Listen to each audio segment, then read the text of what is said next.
adanya otonomi daerah, mereka boleh mengadakan kerjasama misalnya antar cities dan berbagai bidang termasuk investasi, ekonomi, perdagangan, dan seterusnya.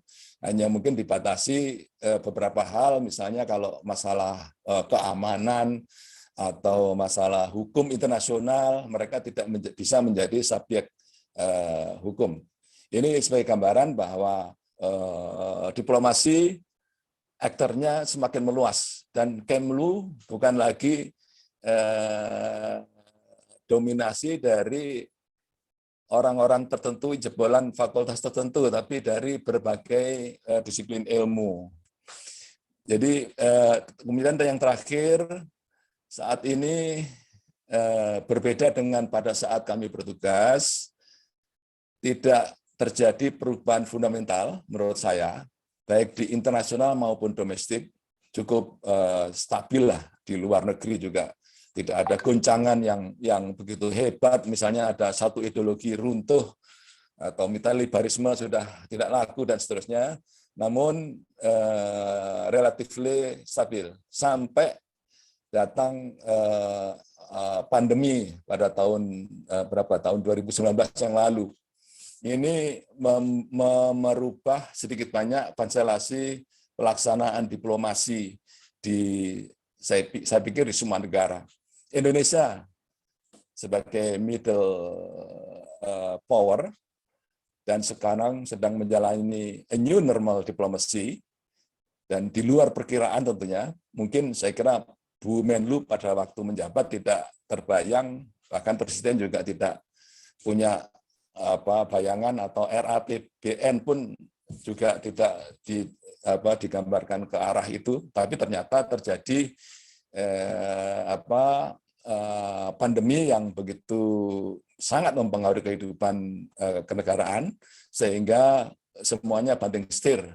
Dan Indonesia termasuk negara yang bisa dibilang berhasil dalam melaksanakan diplomasi untuk mendapatkan vaksin misalnya, karena itulah tuntutan yang paling penting di era saat ini. Jadi nanti kalau ada adik-adik kita yang dari Unihas menjadi diplomat di Kemlu dalam waktu dekat, dan kemudian pandemi ini belum hilang, siap-siaplah untuk menjalankan diplomasi yang terkait dengan pandemi, khususnya pengadaan vaksin. Itu yang menjadi perhatian utama dalam hal ini, bukan masalah-masalah lain yang muluk-muluk yang sebelumnya mungkin menjadi dicanangkan oleh kementerian atau negara kita. Demikian apa yang bisa saya share dari tulisan kami di caption terakhir. Kami terima kasih kepada semua panitia, semua jajaran Sivitas Akademika dari Unihas yang sudah saya kenal lama, dan bagi yang masih berminat untuk memiliki buku tersebut, di sini ada nama dan nomor yang bisa dihubungi. Ini sedikit jualan dan ngecap. Terima kasih Pak Bobi atas kesempatannya. Kami siap mengadakan diskusi barangkali atau kritik dari para peserta. Assalamualaikum warahmatullahi wabarakatuh. Waalaikumsalam warahmatullahi wabarakatuh. Baik, terima kasih Bapak Hari Asharyadi atas paparan yang sudah disampaikan, begitu menarik dan juga komprehensif. Selanjutnya kami persilakan kepada Bapak Sutadi sebagai narasumber yang ketiga untuk menyampaikan materinya. Pada Bapak Sutadi kami persilakan. Terima kasih Pak Bobi atas kesempatan yang diberikan kepada saya untuk memberikan sedikit penjelasan ya mengenai pembukaan KBRI Sarajevo dan kaitannya dengan wujud sebagai perwujudan dari politik luar negeri RI yang bebas dan aktif. Jadi sedikit mengenai wilayah ini ya, Yugoslavia dan sesudah. Yugoslavia itu terdiri dari 6 republik, makanya namanya adalah Republik Sosialis Federal Yugoslavia.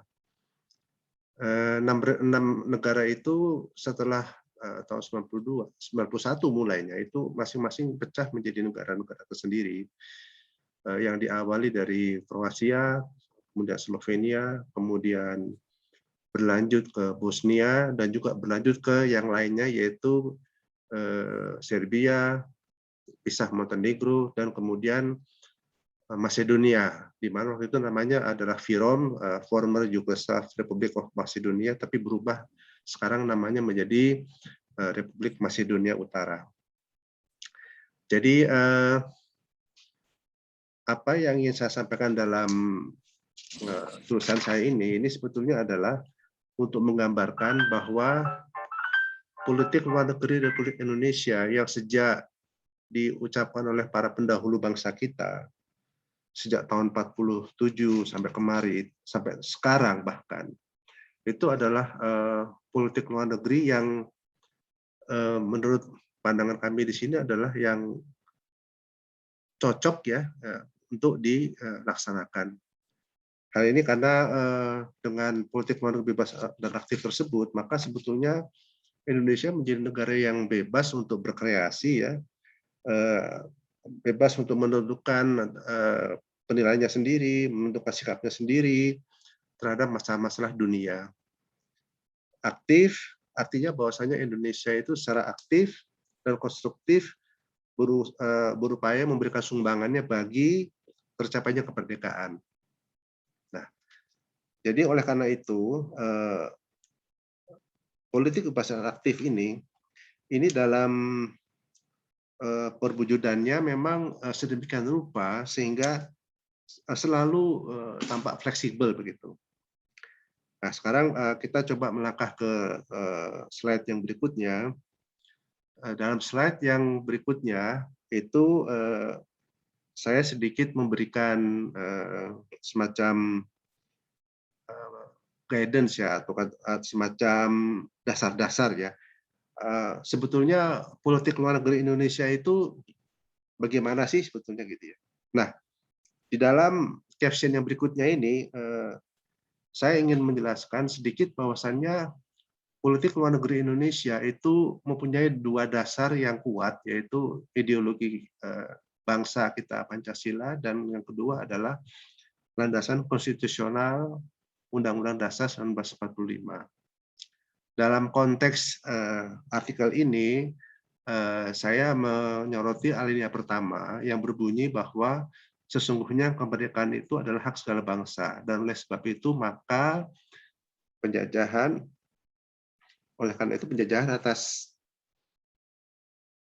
di atas dunia harus dihapuskan karena tidak sesuai dengan prinsip kemanusiaan dan berkeadilan. Nah, setelah kita berbicara landasan politik luar negeri, lalu siapa yang melaksanakannya? Ya, yang melaksanakannya adalah eksekutif. Dalam hal ini adalah eksekutif yang dipimpin oleh Presiden Republik Indonesia, dan kemudian dalam tataran pelaksanaannya dilaksanakan oleh Menteri Luar Negeri Republik Indonesia. Nah, tadi saya sudah singgung sedikit mengenai politik luar negeri bebas dan aktif. Jadi para tokoh bangsa kita yang terdahulu itu memang visinya memang cukup jauh ya. Jadi artinya dalam menyikapi politik internasional setelah Perang Dunia Kedua itu memang visinya luar biasa. Jadi kalau flashback sedikit ya, pada saat Perang Dunia Kedua selesai 1945, yang terjadi adalah munculnya 2 blok, yaitu blok Barat yang dipimpin oleh Amerika Serikat, dan yang kedua blok Timur yang dipimpin oleh Uni Soviet atau USSR. Gitu.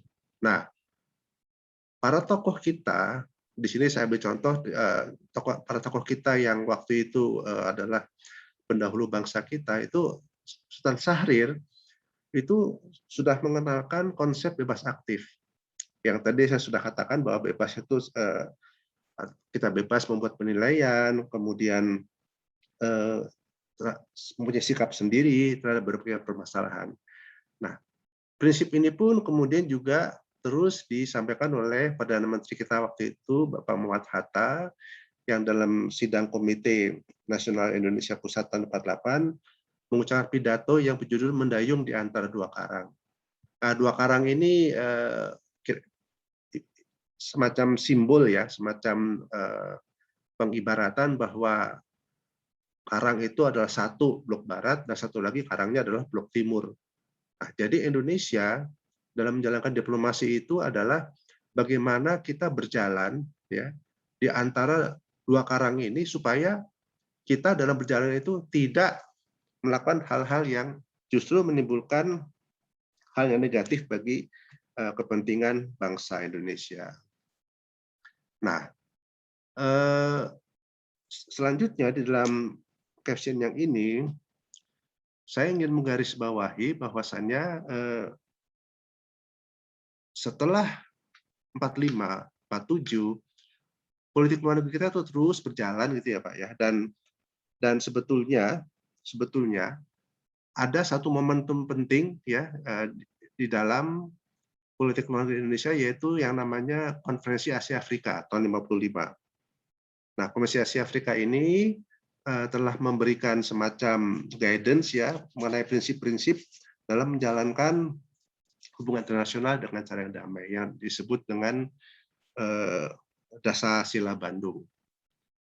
Konferensi Asia Afrika ini tahun 95 itu kemudian terbawa semangatnya sehingga menjadi salah satu inspirasi pembentukan gerakan non-blok tahun 1961 di Beograd. Nah, di sini memang tidak saya jelaskan secara lebih mendalam karena saya hanya menyoroti bagaimana peran Indonesia waktu menjadi ketua gerakan non-blok tahun 92-95 dalam proses yang terjadi di Bosnia. Nah, jadi dalam gerakan non-blok setelah terbentuk 1961, gerakan non-blok terus berjalan sampai satu saat kemudian Presiden Soeharto menjadi ketua gerakan non-blok tahun 92 sampai 95.